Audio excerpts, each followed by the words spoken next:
আসসালামু আলাইকুম ভাইজান। ওয়ালাইকুম সালাম। ভাইজান আপনার নাম? আব্দুল জব্বার। আপনি আসছেন কোথা থেকে? খাগড়াছড়ি। খাগড়াছড়ি থেকে? জি, আপনার কি প্রবলেম ছিল?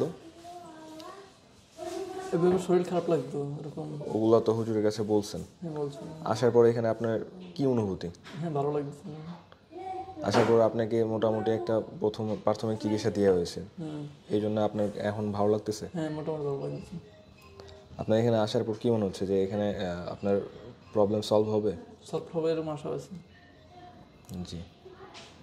আর আমাদের যে আরও রুগীরা এখানে আসতে চায় তাদের ক্ষেত্রে কি বলবেন? অনেকে প্রতারণার শিকার হয়, অনেকে এখানে আসতে চায় ও মনে করে যে না আসা ঠিক হবে কি হবে না, তাদের জন্য আপনি এই উদ্দেশ্যে কি বলতে চান? মনে করি আসলে ভালো হবে, সরাসরি আসলে ভালো হবে আর কি। আর আমাদের এখানকার পরিবেশ আপনার কাছে কেমন লাগছে? ভালো লাগছে।